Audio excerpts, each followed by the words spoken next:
Então, gente, continuando a nossa aula aqui do período colonial, falamos anteriormente da economia açucareira e agora nós iremos falar da economia e da sociedade mineradora. Filho de Deus, quando nós falamos em sociedade mineradora, temos que lembrar que ela surge ali no final do século XVII, mas ela vai se propagar, tá, no século XVIII. A grande e intensa economia vai se desenvolver no século XVIII de forma intensa e vai conhecer a sua crise maior também no século XVIII. Então vamos lá, vamos para as considerações iniciais. Nesse momento, gente, final do século XVII, início do século XVIII, a economia açucareira passava por uma grande decadência, como já falei, por conta da concorrência dos holandeses. Essa decadência era no mercado exterior, no mercado internacional, ok? Então, Portugal, os portugueses procuravam o ouro desde quando eles chegaram aqui por volta de 1500. Já tinha essa procura. Não encontraram, desenvolveram a economia do pau-brasil. E depois, de forma mais intensa, outras economias, destaque para a economia açucareira. Quando a economia açucareira estava declinando, para a sorte dos portugueses, né, encontraram o ouro. Então, a economia da mineração veio salvar economicamente a metrópole portuguesa. Quem descobriu o ouro no Brasil, gente, foram os bandeirantes. Esses bandeirantes, didaticamente, nós dividimos em 3 grupos: os que procuravam o ouro, os que procuravam indígenas para fazer de escravidão, para fazer a escravidão desses mesmos, e nós temos o sertanismo de contrato. Eles trabalhavam como milicianos, como uma mão de obra armada, alugada, vendida. Eles cobravam dívidas atrasadas, eles destruíam quilombos, eles matavam o cara que pegou a mulher do outro cara, já tem até a questão do chifre aí. O que você quisesse que eles fizessem, bastava pagar para os bandeirantes. Numa dessas andanças dos bandeirantes, lá no Rio das Velhas, isso aqui, gente, é um período aproximado. Nós não temos 100% de certeza que foi 1695. Pode ter sido 92, pode ter sido 96. Aquilo que eu falei no início da aula foi no final do século XVII, mas ela se fortaleceu e entrou em decadência no século XVIII. Na época, gente, não tinha estradas como hoje. Então os bandeirantes eles andavam principalmente seguindo o leito dos rios.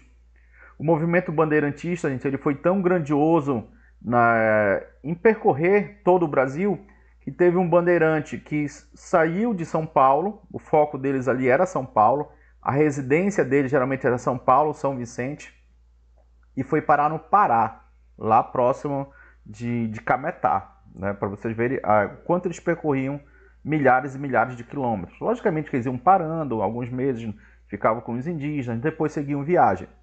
Esse ouro que ele foi encontrado aí no finalzinho do século XVII, ele estava no aluvião, ou seja, na margem dos rios. Então era muito fácil retirar esse ouro que estava naquela argila, naquela areia molhada. Esse ouro, gente, além de ouro de aluvião, ele é chamado de ouro de fascação. Por que fascação? Porque ele fascava, ele brilhava a partir do momento que ele recebia a luz do sol. Então, para você ver como ele estava na superfície. Logicamente, com o passar do tempo, eles foram encontrando ouro de forma mais adentro do território, do terreno, mais fundo, podemos assim dizer. E aí eles cavavam lá 5 a 10 metros para poder procurar esse ouro, e às vezes tinha desmoronamento dessa terra. Quem morria? O escravo, claro, que era a principal mão de obra dessa economia mineradora. Seguimos. Aqui, gente, para você ter a noção, tá, de onde eles desenvolviam a economia da mineração? Então, tu não pode esquecer, gente. Primeiramente, a região de Minas Gerais. Deixa eu pegar aqui a canetinha para poder riscar durante a aula. Adoro essa canetinha. Então, tá aqui, olha. Primeiramente, na região de Minas Gerais. Depois, paralelo a tudo isso, Goiás. E olha aqui, Vila Real, Cuiabá, Mato Grosso, né? Aqui no século XVIII ainda temos aqui uma região de mineração no Nordeste, na Bahia. Mas o foco principal da extração era aqui, Minas Gerais, Goiás e Mato Grosso. Não te esquece disso, filho de Deus. O ouro, geralmente, ele era escoado pelo porto do Rio de Janeiro. Então, ele era retirado por aqui, mais ou menos. Ok? Aí, a questão da geografia. Um cuidado especial. Tem um historiador que ele fala, gente, que a região de Minas Gerais era a região mais colonial da colônia. Ou seja, era a região mais fiscalizada. Era a região onde mais tinha a exploração da metrópole, onde tinha uma presença militar muito grandiosa. Tanto é, gente, que foi criado um governo especial. Foi criado um conjunto de regras que criou a Intendência das Minas. Como assim, professor? Você tem a região de Minas Gerais e dentro da região de Minas Gerais você tem um intendente que administrava essa região. A região de Minas Gerais poderia ser governado por um capitão donatário X e a região de Minas pelo intendente Y. Pessoas diferentes. E essa pessoa aqui, ela tinha que mandar as informações diretamente para a metrópole, diretamente para Lisboa. Então existia essa ligação direta. Não era necessário passar pelo governador geral, não era necessário passar por qualquer capitão donatário. Então era um governo dentro de um governo. Essa é a intendência das Minas. E existia o cargo de intendente, tá? Assim como os seus assessores na questão financeira, o tesoureiro e na questão militar. Beleza? Aqui no século XVIII, na primeira metade do século XVIII, descobriram o diamante. E aí criaram mais um governo especial, né? Criaram o Distrito Diamantino. Então aqui a região de Minas Gerais, aqui, olha, de Minas, encontraram e criaram bem aqui dentro da região de Minas um distrito com mais fiscalização, podemos dizer, semelhante a Blitz, eles faziam para combater o contrabando. Então era uma atuação muito forte, muito exploratória e de muita fiscalização do governo português.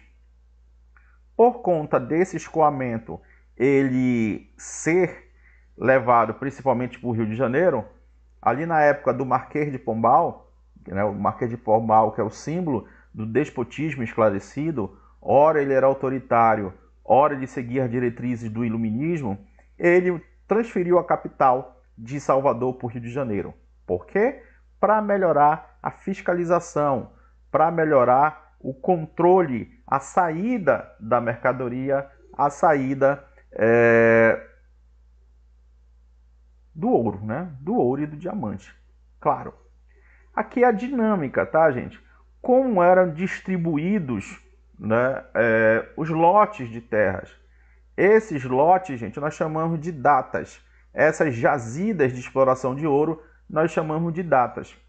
Então, observa. As regiões auríferas eram de propriedade do rei, que podia doá-las particularmente para a exploração. Então, tá aqui, olha. O minerador, esse aqui descobriu o ouro. O nome dele, Cassiano. E descobri ouro, só alegria. Vou comprar muito jogo do PS5. Ele descobriu, gente, essa área gigante aqui, olha.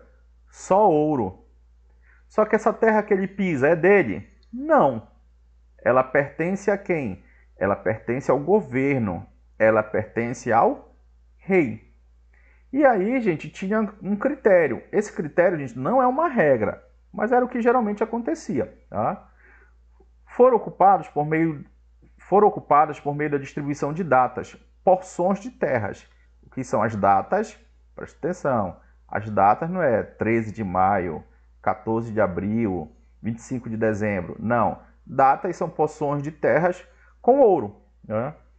Quem tivesse até 11 escravos seria concedida 2,5 braças de terra, né, por escravo.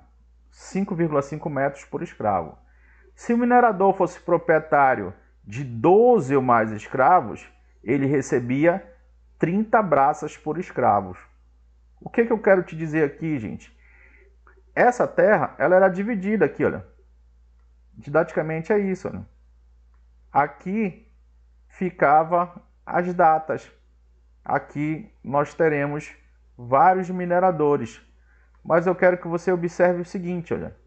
Esse aqui, o minerador X, recebeu essa data. O minerador Y recebeu essa aqui maior. Observa, gente, que essa aqui é menor e essa aqui é maior. Por quê? Por conta, né, da quantidade de escravos. Como o Estado português estava preocupado com uma rápida velocidade de exploração do ouro, eles queriam tirar ouro para ontem, eles queriam acelerar a retirada do ouro. Quem tinha mais escravo ganhava mais áreas para explorar esse ouro, tá? Então é isso. Esse aqui, ele tem, vamos supor, 8 escravos. Esse aqui tem 20 escravos. Por isso que ele fica com uma data maior. Quando alguém descobriu uma jazida, tinha o dever de notificar o governo. Se não fizesse isso, poderia até ser enforcado.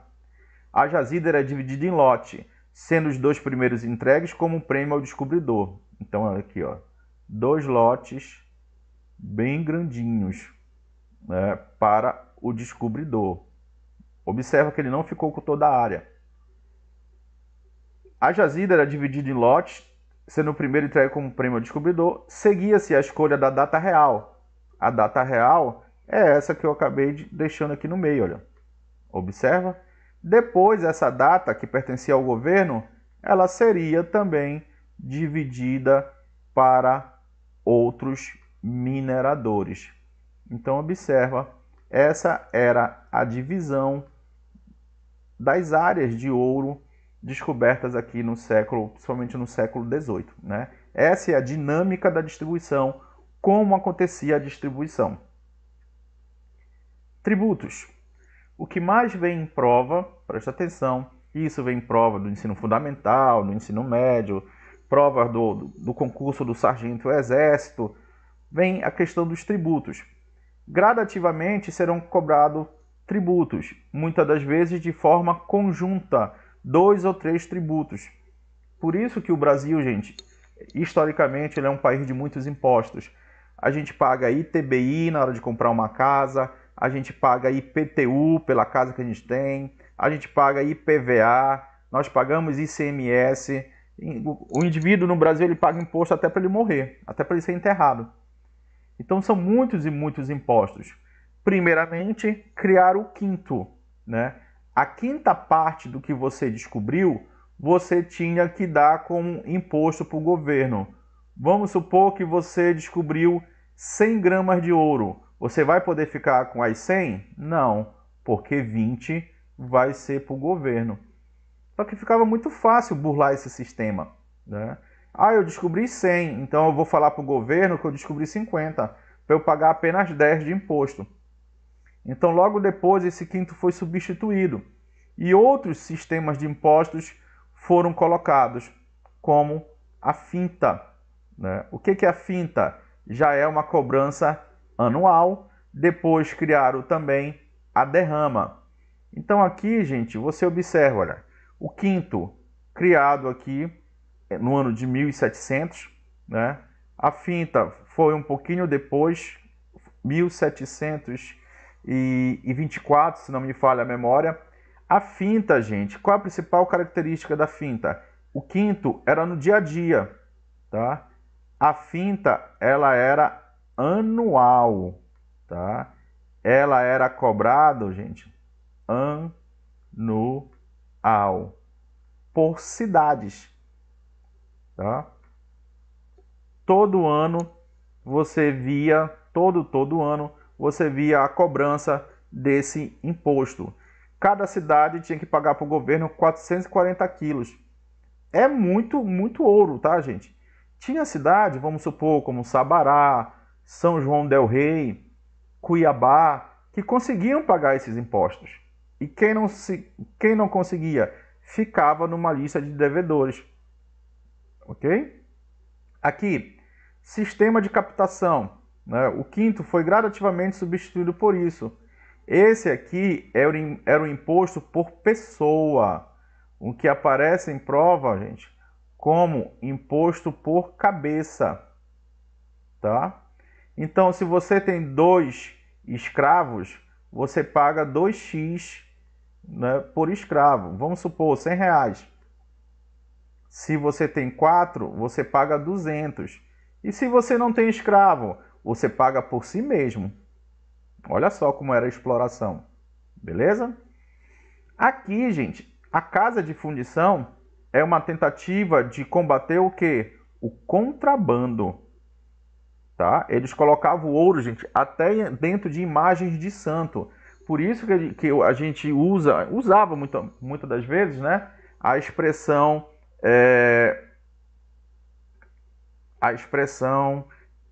santo do pau oco.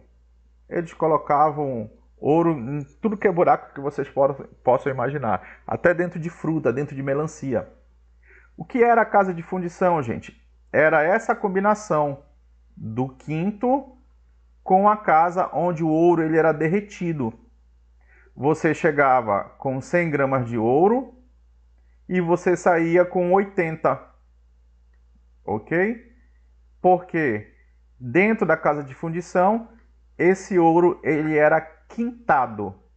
Era feito a cobrança, vamos dizer, automática do imposto. Então tá aqui, olha.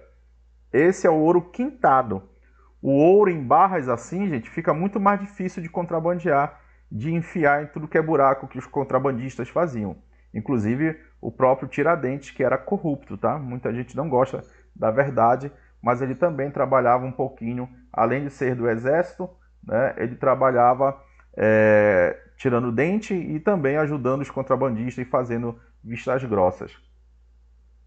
Quando nós falamos, gente, de economia da mineração, nós falamos numa relativa, presta atenção, relativa, entre aspas, integração nacional. Porque no período colonial, gente, o que a gente estuda na geografia? Nós temos ilhas econômicas. Na Amazônia, a borracha. No Nordeste, o açúcar. No Sudeste, a mineração.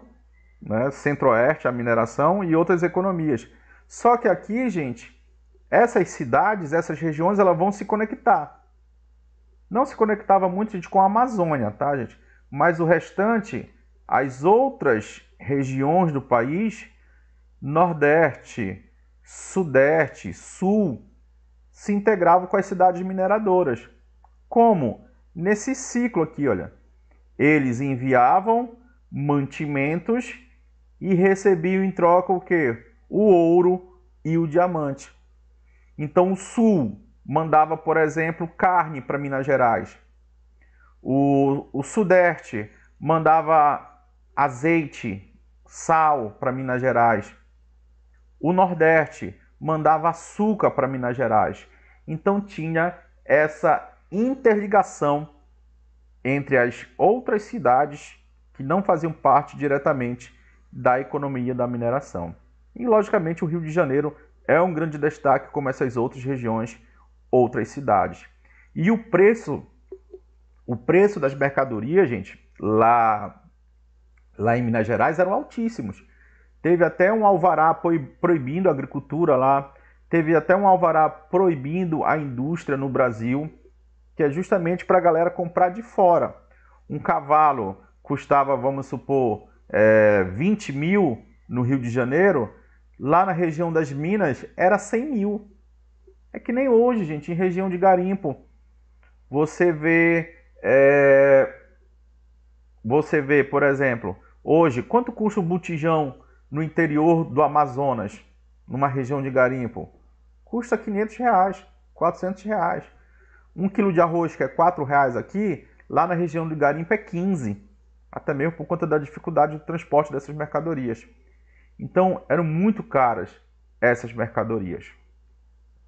Falando aqui, gente, de sociedade. A sociedade, gente, é uma sociedade urbana. Embora esteja no interior do Brasil, não é uma sociedade interiorana. Por quê? Porque nós teremos muitas cidades, nós teremos um crescimento populacional, nós teremos uma maior dinâmica econômica, circulação de bens de consumo e circulação de pessoas. Um fluxo migratório muito grande. Então, isso caracteriza uma sociedade urbana.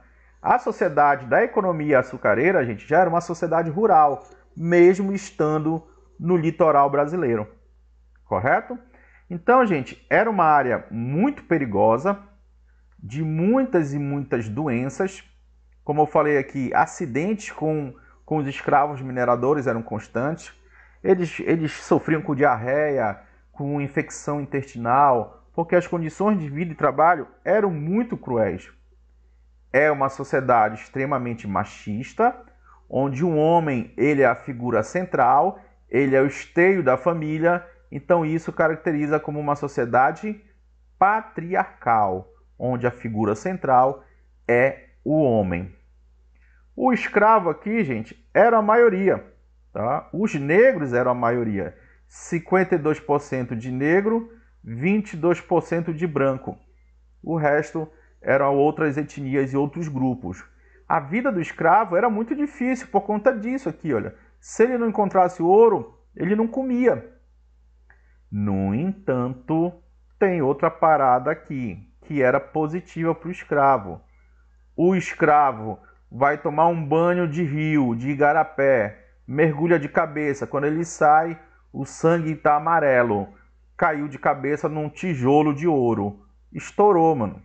Ele pega esse ouro e vai comprar a sua liberdade. Ele vai comprar a sua alforria. Sendo assim, a perspectiva de liberdade na economia da sociedade mineradora era bem maior do que na sociedade açucareira, tá? Mas não pense que era só alegria, tá, gente? Os historiadores, de forma geral, eles dizem, né, pelos cálculos que eu já fiz, menos de 5% dos escravos conseguiam a liberdade. Então, era um número bem restrito. Tem historiador que fala em cerca de 3% ao longo de toda a história do Brasil escravocrata. Ok? Aqui chegamos num gráfico para você ter uma ideia de como rolava essa decadência do ouro. Aqui, olha, o período de maior exploração, tá? Você vê aqui em que século? No século XVIII, de maior lucro, e você vê que vai caindo no próprio século XVIII. Já vem depois o século XIX e nós teremos a economia cafeeira como destaque desse momento. Ok? Então é isso, gente. Ficamos por aqui na questão da economia da mineração e não te esquece, o mais importante é você saber que a principal mão de obra lá era a escravidão. A escravidão indígena? Não. A escravidão africana. Então vamos falar aqui um pouquinho, gente, de escravidão africana, tá? A escravidão existe, gente, desde antes de Cristo, desde tempos imemoráveis, desde antes de existir a escrita. Então era muito comum africano fazer escravo outro africano, até mesmo porque eles não tinham essa ideia. Eu sou africano, você é africano, nós somos parceiros. Não, eu sou do Império X, você é do Império Y. Se tu vacilar, eu te escravizo. Tinha reino africano, rei, inclusive uma pessoa, que tinha milhares de escravos. Tá? Era algo que fazia parte da cultura, da instituição desses impérios, dessas tribos, tá? Desses costumes. Qual vai ser a novidade?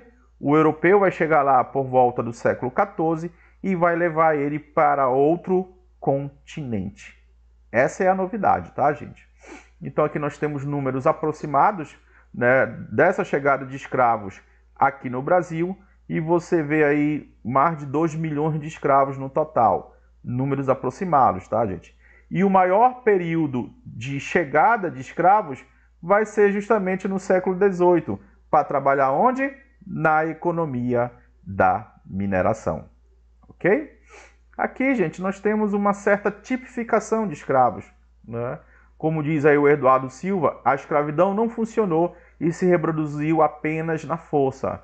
Ou seja, existia negociação entre senhores e escravos. Os escravos se reuniam e falavam com o senhor, por exemplo, para a permissão da prática do candomblé, da umbanda.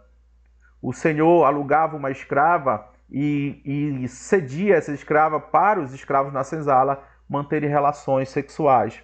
Então, tudo isso era utilizado para pacificar a mão de obra escrava.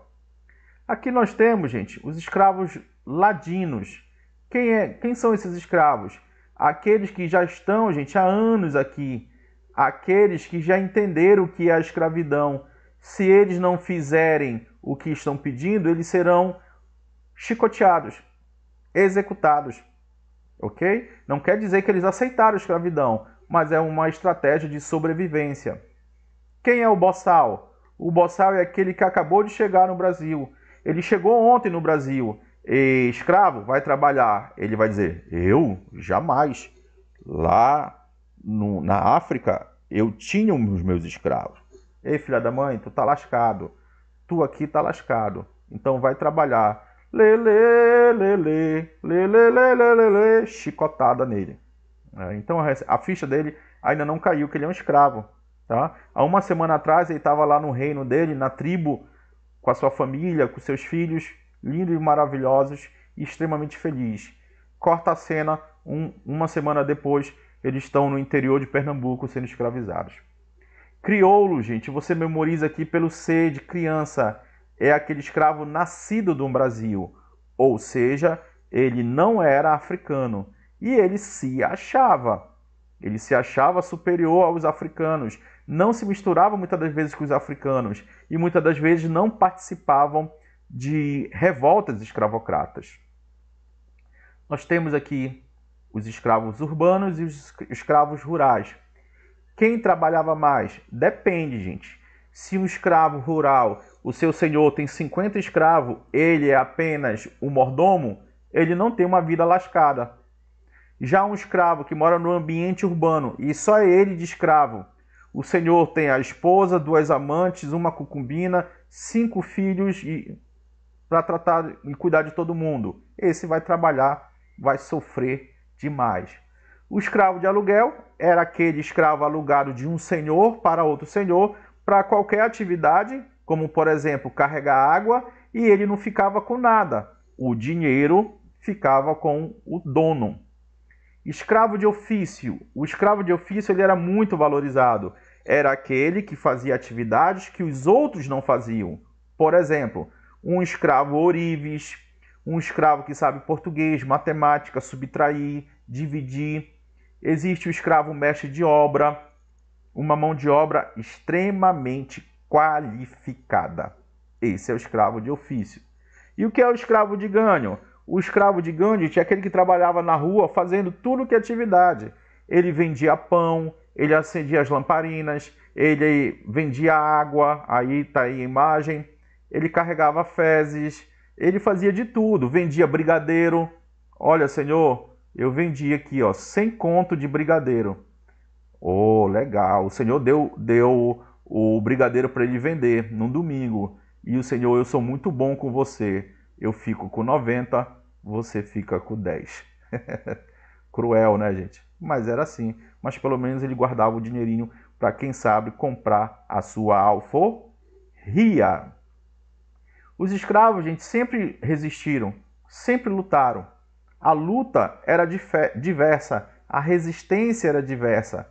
Eles escangalhavam suas ferramentas, eles matavam os senhores, eles destruíam a plantação, eles faziam corpo mole, mas não podemos esquecer, gente, a principal forma de resistência era a fuga. Lembrando que nem sempre essa fuga era para sempre.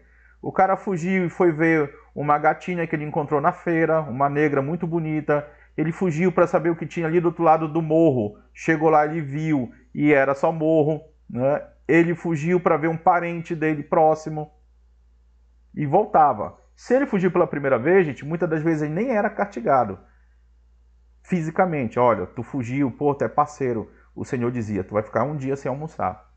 Agora, gente, a principal forma de resistência é inegável. A formação de quilombos, comunidades que recebiam os escravos foragidos, né? Tivemos quilombo no Pará, no Rio de Janeiro, em todo o lugar do Brasil, né? Mas com certeza, né, o principal foi o quilombo dos Palmares, né? Ali hoje na região de Alagoas. Inclusive eu viajando por lá, cheguei muito próximo da estrada que dá acesso a Palmares. Infelizmente não deu tempo de ir lá, né?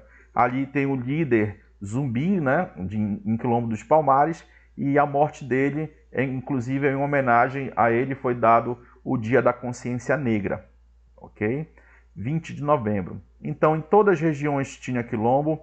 Não era só negro que morava lá, tá, gente? Indígenas, pessoas pobres poderiam morar lá. Não viviam 100% isolado, porque eles mantinham relações econômicas com a vizinhança. E uma nova sociedade, onde você tem a possibilidade de dividir seus alimentos, dividir a sua terra. Por isso que, infelizmente, foi destruída, né? Então você vê aqui um mapa, né, de quilombos em todas as regiões do Brasil, né, em todo o período histórico até a véspera da libertação do escravo com a Lei Áurea, lá em 1888. E aí tem alguns exemplos desses quilombos. Quem era o liberto? O liberto era o ex-escravo. Para ele tentar se diferenciar dos outros, ele vestia roupas, ele usava calçados. Ele poderia comprar, né, a sua alforria, ou ele poderia ganhar um presente na hora do testamento. O Senhor deixou lá um testamento: olha, meus filhos, dei liberdade ao nosso escravo Joãozão. Ele sempre foi uma pessoa de bom caráter, sempre foi fiel, e uma das minhas últimas vontades é a liberdade dele. E aí ele ganhava a liberdade. Serviços militares, como aconteceu na Guerra do Paraguai. Muitos escravos foram libertados para servirem no exército brasileiro. Ok? Aqui nós temos outras economias que aconteciam no Brasil. A economia da pecuária, né, muito forte no sul do Brasil. A economia da pecuária também foi muito forte no Nordeste, tá? E para dar espaço para a economia açucareira, proibiram o gado no litoral. Ele foi colocado para a parte interna do Brasil. Então o gado ele é muito importante para a ocupação territorial interna do Brasil. O tabaco, gente, o tabaco era muito importante. Ele foi o segundo produto mais exportado aí nesse período colonial, porque ele era utilizado como moeda de troca para os escravos lá na África. O algodão, muito forte no Pará, Maranhão e Minas Gerais, né, faziam roupas simples, faziam redes, faziam cordas, e isso foi crescendo e ficou cada vez mais forte na colônia, tanto que a metrópole portuguesa preferiu acabar com essa concorrência, proibir a produção de algodão aqui. A produção de algodão, o algodão sendo transformado em roupas. Então teve esse alvará de 1785, proibindo indústria, proibindo manufatura. Cuidado que isso já veio em prova, tá, gente? Drogas do sertão, aqui na Amazônia, são as especiarias aqui da Amazônia, e durante muito tempo foi a principal atividade econômica aqui no período amazônico, principalmente depois da fundação de Belém, né? 1616, depois outras cidades foram sendo ocupadas por portugueses, tá? Muitos religiosos ganhavam muita grana com isso. Fora isso, gente, nós temos também a agricultura de subsistência, né?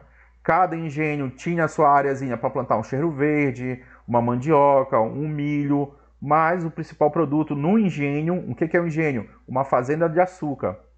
Então eles produziam aquilo não para vender, e sim para consumir. E durante o período colonial, gente, nós falamos muito de latifúndio, grandes extensões de terras, mas também nós temos pequenas extensões de terra, né? Pequenos fazendeiros que produziam alimentos para serem vendidos aqui dentro do Brasil. Beleza, gente? Então é isso. Ficamos por aqui. Até a próxima aula. Estudem. Forte abraço. Aqui é o professor Rogério, do canal História para Todos. Não esqueçam, deixe seu like e inscreva-se no canal. Isso é muito importante para o meu trabalho. Beleza? Fui!